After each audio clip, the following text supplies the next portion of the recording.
Welcome to Alpha, and a massive congratulations on getting here, because as Mark said, this can feel like one of the hardest things to do.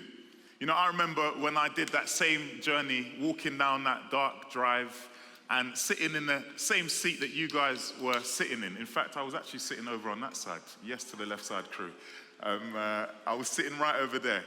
But you know, before that, you would have not caught me here on a Wednesday. I would have been in my house watching EastEnders, because I liked EastEnders.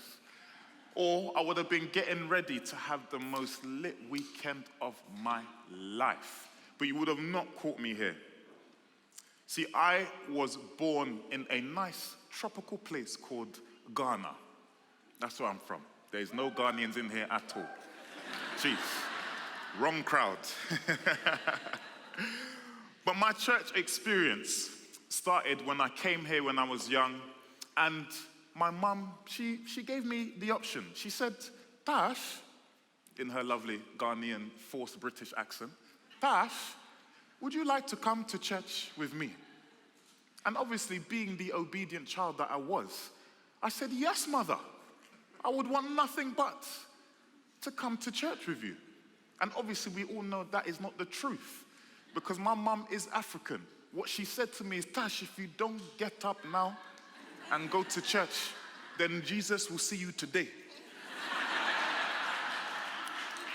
Yes, Mum, no problem, no problem. But you see, I remember going to church for the first time, and I went to this nice little parish near my house, and I remember seeing the priest at the end wearing his nice long frock, thinking, what is going on here? What is this? I remember I used to sit right at the back and hide away, playing my Game Boy, playing Pokemon. You know, I was part of the Gotta Catch 'em All generation. That was a Pokemon joke in case you missed that. But that was the generation that I was a part of. You see, at that time, I had no interest in Christianity or church. You know, I thought it was boring. I thought it was irrelevant. And for some reason, it just made me feel somewhat guilty. I used to say to myself, how can you make sense of this God stuff, this Jesus stuff? How can this stuff be true? Fast forward years later, after going to another church and then leaving that church, I found myself where any young man in this world goes to find purpose: the clubs. I ended up in the clubs. You see, when I started working for this ladies' fashion brand, I started doing modeling on the side as well. So I was living my best life. I had friends, we were going to parties, we had drinks. It was a life of abundance. I loved it. And I couldn't see how some guy that lived 2,000 miles away, 2,000 years ago, had any relevance to my life. Yet deep down now, looking back, I would say that something was missing. I always thought that I was living in the moment, doing YOLO. But the reality is, I was just always looking forward to the next thing. You see, I thought that maybe after leaving university, that will be it. That will be when everything falls into place. But when I left uni, I was like, yes, freedom. I'm out in the world, I can go and live my life. But after 2 months without no job, because we all know when you leave uni, you don't get no jobs, I said to myself, man, there's got to be more to life than this. But then finally I got a job, and not only did I get a job, I got promoted at that job. So I was like, yes, I'm a manager now. I can tell people what to do. My money's increased, I'm living my life. But as the months went on, I just started thinking to myself once again, is there more to life than this? But then I thought, oh, maybe if I just chat to that nice girl that I was working with, then maybe everything will fall into place. And one way or another, I managed to go out on a date with her. But after 3 dates at Nando's, that same question came up. Is there more to life than this? You see, the point is, it's so easy to go through life, and then you get to the next stage, and then you get whatever it is that you're searching for, and then you think to yourself, is this it?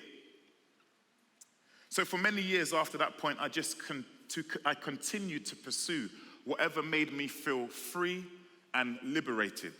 I got to travel around different cities for work, going to private parties with the modeling, drinking loads of alcohol, getting free clothes and discount and dating and sleeping around. I exhausted all of my options. You see, back then, I don't know what your Friday night looked like. You might have been at home chilling with a cup of tea, but not me. No, not me. Friday night was where it happened. And I got friends in here that were with me on my Friday night, so they can testify. So my Friday night, you know what, rather than me explaining to you what my Friday night looked like, my Friday night was a little bit like this. GJ, drop the track, please. Look, I'm gonna take you through this dance here. Look, easy hard, I swear that. You ain't gonna act to watch. Let me take you through it. First step is say your right hand. Next step is say your left hand. Come on. And then put both hands in the air. Come on. And then show me the migraine sky. Lord, I wanna see the migraine sky. Don't stop looking at migraine sky. Girl, show me the migraine sky. Wanna show me the migraine sky. Like jump in the middle of the sky. Put two hands on the head and sky. Man, I like show me how you see.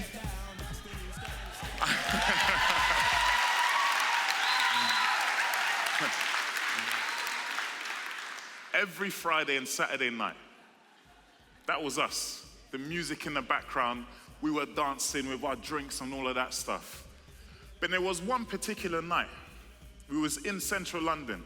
I did my usual thing, I got my drinks just in time for happy hour. I got to the dance floor, but for some reason, it was as if the music just stopped. Something was different about that night. Now, as I looked around at the crowd and everyone was having a good time, everyone was dancing, everyone was enjoying. But that night, I don't know why, I just couldn't get involved. And I stood there and I just said to myself, man, is my life gonna look like this forever?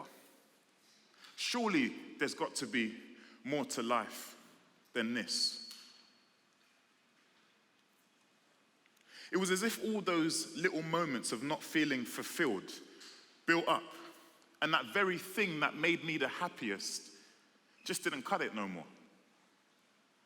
You know, in those moments when your friends can see on your face, and my friend in particular, he just looked at me and said, yo, brother, you all right?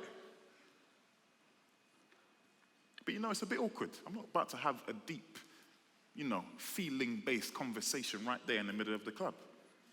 Because what would I have said to him? Actually, Anthony, I'm feeling a deep sense of unfulfillment in my heart, and I think our unreasonable consumption of alcohol needs to come to an end. Because surely there's more to life than doing this, and I just don't want to fill that void with these things any longer. He would have looked at me and been like, yo, bruv, are you okay? Give me your drinks, bro. Russell Brand said this. He said, drugs and alcohol are not my problem. Reality is my problem. Drugs and alcohol are my solution to fill a hole inside of me. And I think looking back, that's what I was experiencing. There was a kind of a hole, almost like a sort of a hunger.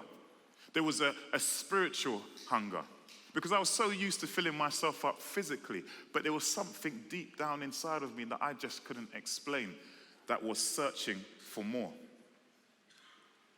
In the book of John, chapter 6, Jesus says, I'm the bread of life. He said, I'm the one who can satisfy this spiritual hunger that nothing else can satisfy.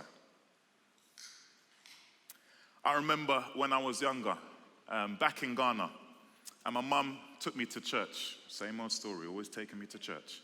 She took me to church in the village, and I don't know if you've been to an African church or a church in Africa, but they're saying it's a marathon, not a sprint. They take quite literally. Some of their services last about 5 or 6 hours long. What are you doing for that long? It makes no sense. But there was one particular time that we went there, and it was like the time of the offering, when you give money to the collection and all of that stuff. And I'm used to, the very British way of doing things. You just maybe pass the bucket round, put money in. Hello, how do you do? Just pass it round. It was simple. But no. Not in Ghana. They turned it into a situation. I was like, wow, I don't even know if they're even still putting money in the bucket. It turned into this big old situation. Friends, do I have permission to just take you to Ghana just for a few moments? Just for a few moments. I just want you guys to experience what I experienced. So this is going to be the offering bucket. We're going to place this in the center. And just for the sake of taking you to Ghana, I'm going to wrap this around myself so you feel like you're in Ghana. This is what happened. Like I said, I'm used to things very simple, very calm. But in Ghana, this is what happened. So when the offering happened, this is what happened. DJ, take us to Ghana, please.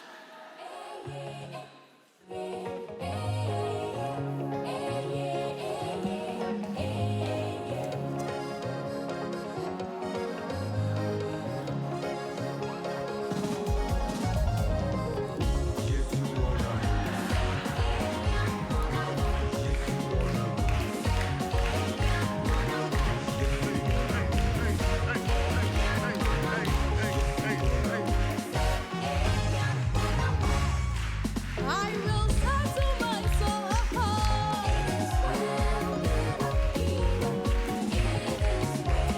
Settle my soul.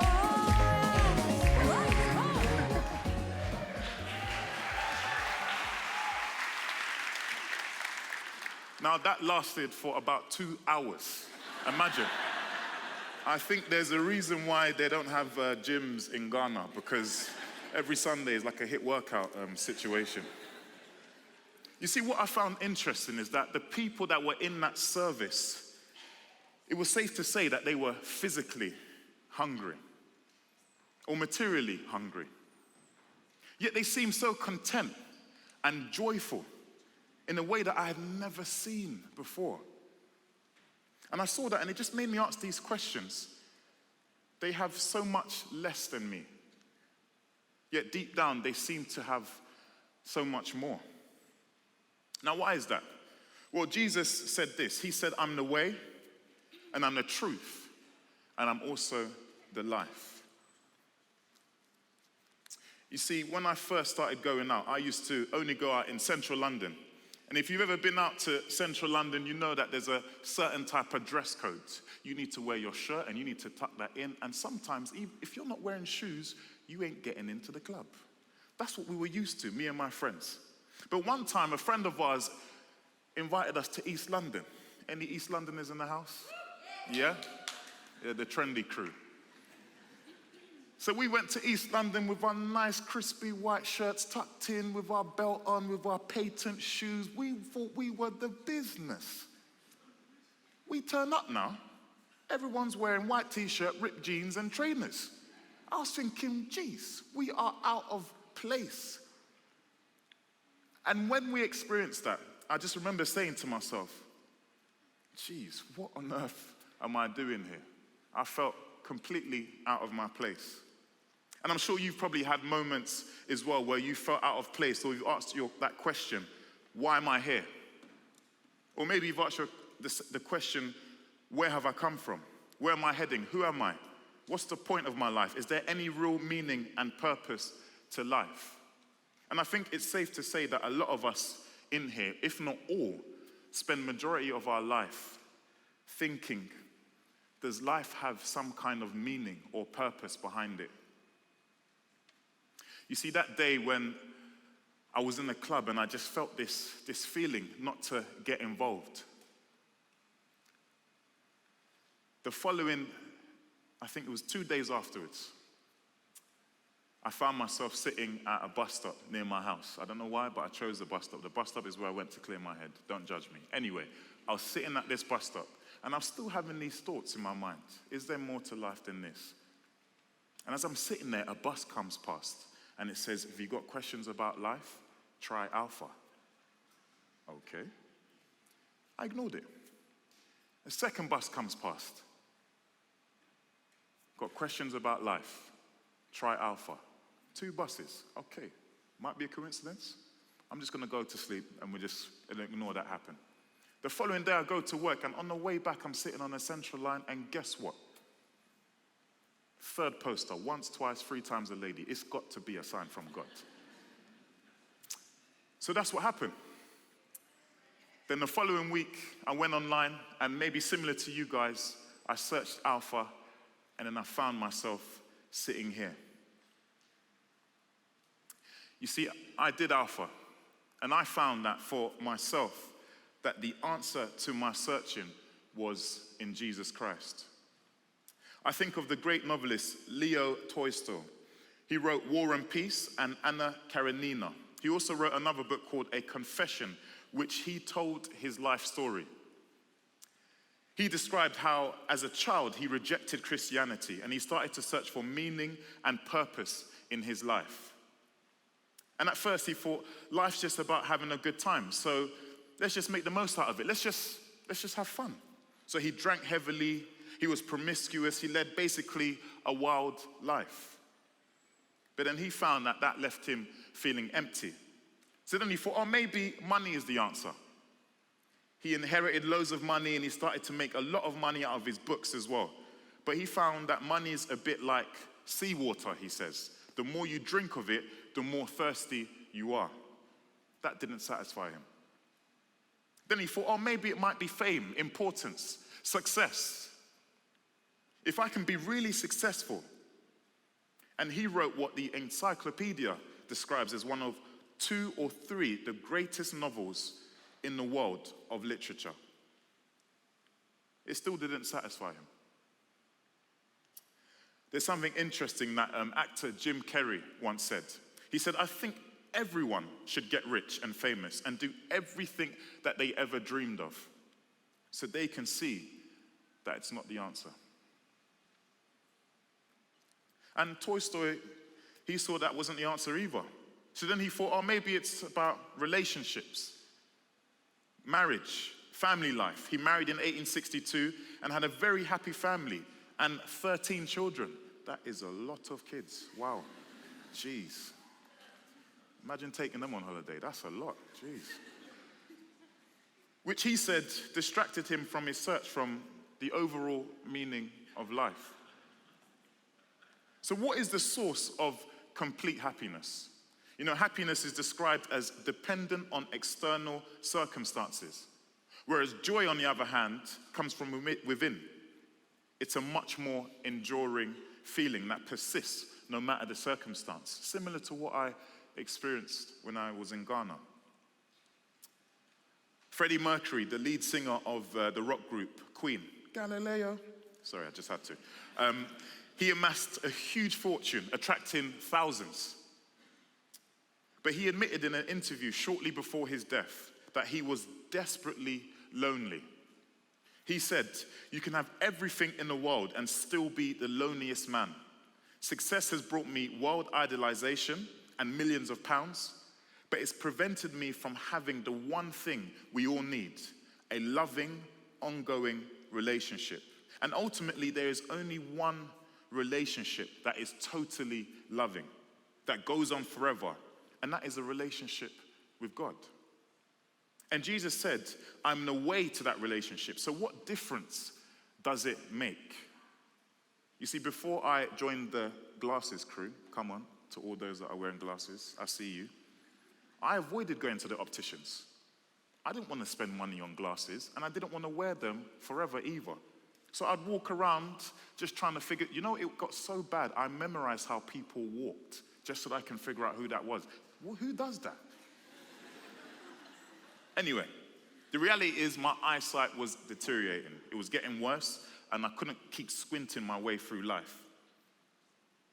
Eventually, I dragged myself to the opticians, and it was safe to say that I was definitely leaving there with some glasses. I remember the day like it was yesterday. The guy was like, Mr. Kusi, when was the last time you had an eye test? And I said, like never?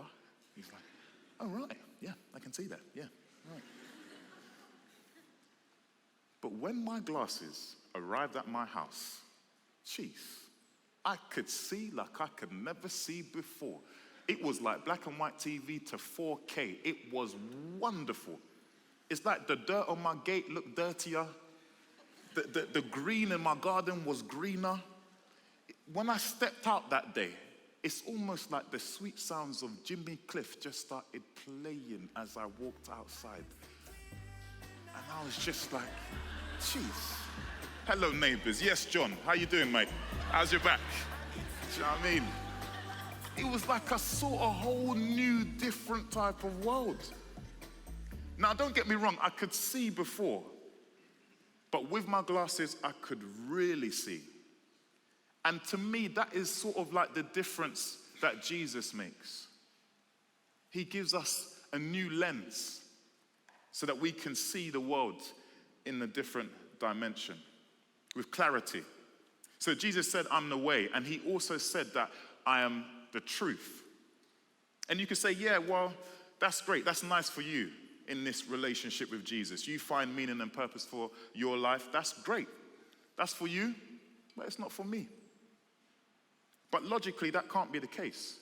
Because if it's true, then it must be true for everyone. And if it's not true, then it's not great for me either. So it really matters whether it is true. C.S. Lewis, who is also known for writing the Chronicles of Narnia, said this: Christianity is a statement which, if it's false, it's of no importance. And if it's true, it's of infinite importance. The one thing it can't be is moderately important. So that's the question. Is it true?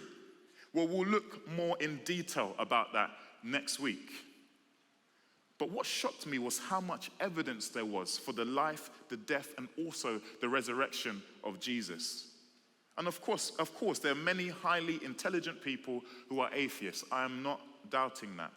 But equally, there are many highly intelligent people who have looked at the evidence, who've come to the conclusion that it's true. One former professor of modern history at Oxford University described the resurrection as the best attested fact in history. I hadn't really realized how many of the pioneers of modern science were believers. Descartes, Newton, Galileo, Maxwell, Mendel, Kelvin, Pasteur. Now I just realized that half of the room are like, I don't know any of those people's names you've ever mentioned, you know?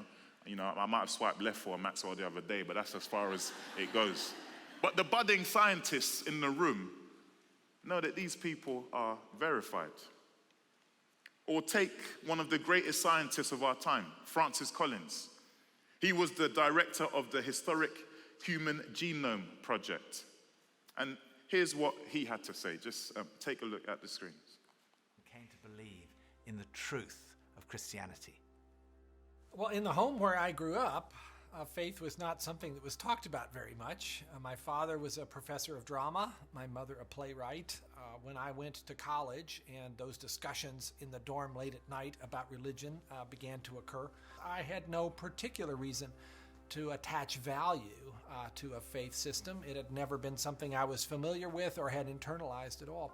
And I assumed that any religious feelings that anyone held must be on the basis of some emotional experience, and I didn't trust those, or on the basis of some childhood indoctrination, which I felt I was fortunate to have missed. I loved the experience of learning about the human body and all of the components of that, and I particularly loved being introduced to genetics. But then I ended up in the medical school curriculum sitting at the bedside of patients with diseases. This was no longer an abstract study of molecules and organ systems. These were real people. And one afternoon, one of my patients, a wonderful elderly woman, much like a grandmother, who had very bad heart disease. She had a particularly bad episode of chest pain while I was with her. She got through it, and at the end of that, explained to me how her faith was the thing that helped her in that situation. She realized that the doctors around her weren't really giving her that much help, but her faith was. And after she finished her own very personal description of that faith, she turned to me, and I had been silent, and she looked at me quizzically, and she said, "What do you believe, doctor?" And ultimately, I had to admit to myself that her question had made me realize that I had arrived at an answer to the most important issue that we humans ever deal with. Is there a God? And I had arrived there without ever really looking at the evidence. And I was supposed to be a scientist. If there's one thing scientists claim they do, is to arrive at conclusions based upon evidence. And I hadn't taken the trouble to do that.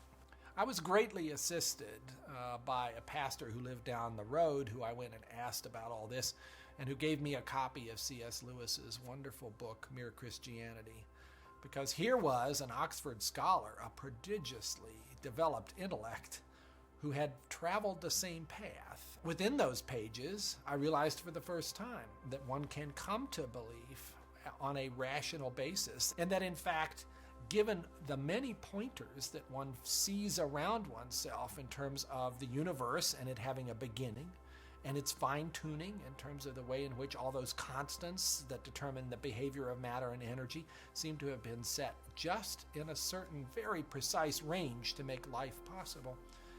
And many other things, including my beloved mathematics and why they actually work anyway to describe the universe, something that makes you think the Creator must have been a mathematician. That brought me then to the person of Jesus Christ as a person who was historically extremely well documented. That was news to me. I thought Christ was as much myth as history, and I realized after reading more about it, this was a historical figure upon which we have a great deal of evidence for his existence and his teachings, and even his rising from the dead in a literal way. That day at my patient's bedside started a journey for me, a journey that I was reluctant to begin, but I felt I needed to, a journey that I thought would result in strengthening my atheism, but to my surprise, resulted in my conversion.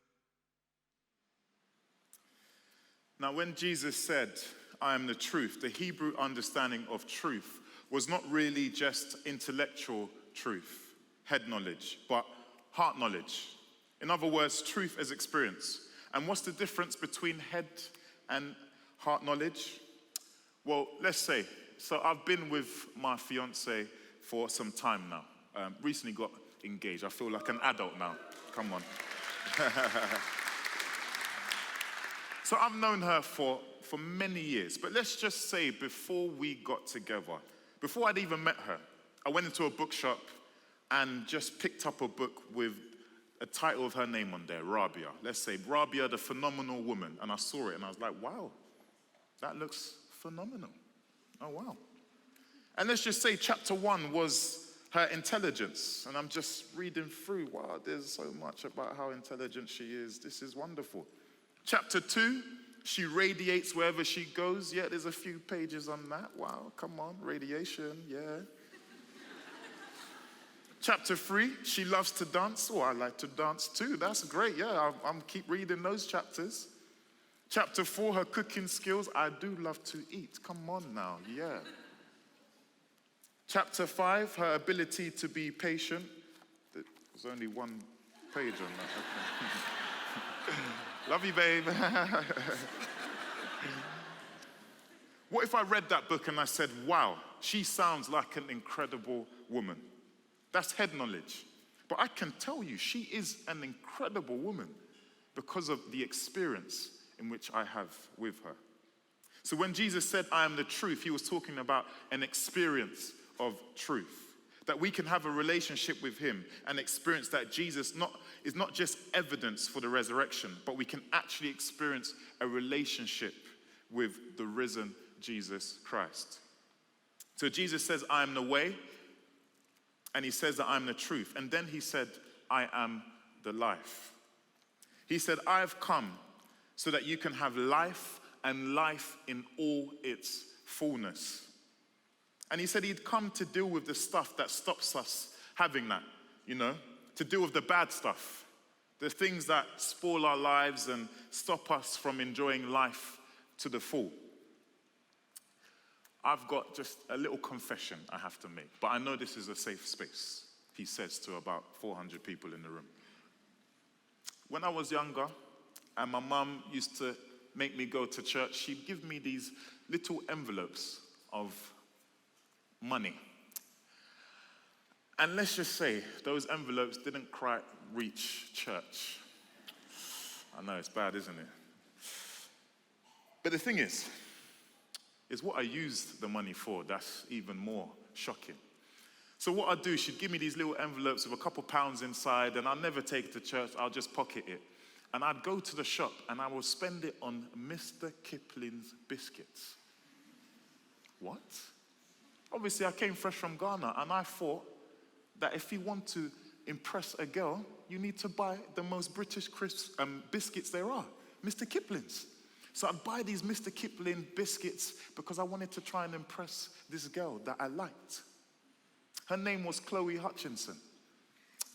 This will be so awkward if Chloe Hutchinson's in the room right now, isn't it? I hope you're not here. You see, I did that time and time again. Eventually, my mum found out that I'd been stealing from her. And I felt guilty.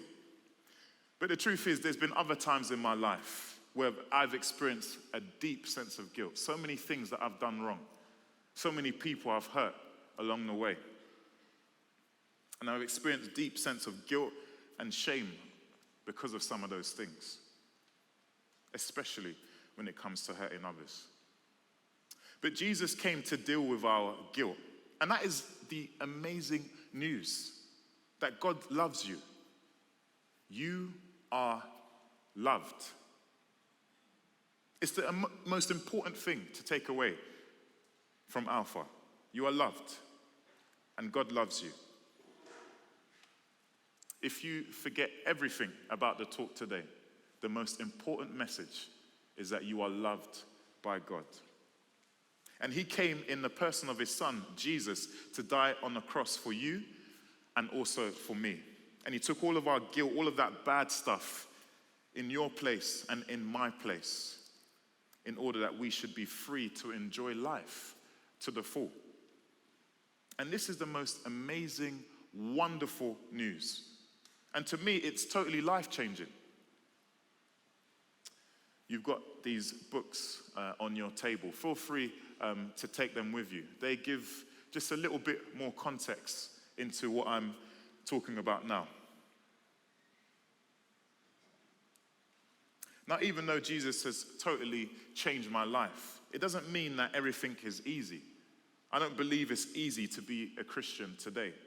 In fact, I think it's really hard to be a Christian today, actually.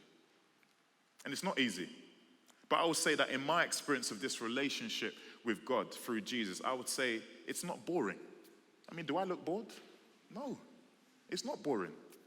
I don't think it's untrue, and I don't think it's irrelevant. I think it's actually exciting. I do believe it's true, and I do believe that it's relevant to all of our lives. And I found that Jesus really is the bread of life. He really is the one that gives us meaning and purpose. And he's the one that satisfies the hunger that each and every one of us have within us. And obviously there's so much more to explore during this course. And I want to encourage you to discuss and explore together. This is a really exciting thing to do, to be on the Alpha course. But what I found is that Jesus really is the way, the truth, and the life. And in this relationship, we can find life and life in all its fullness. Amen. Yeah.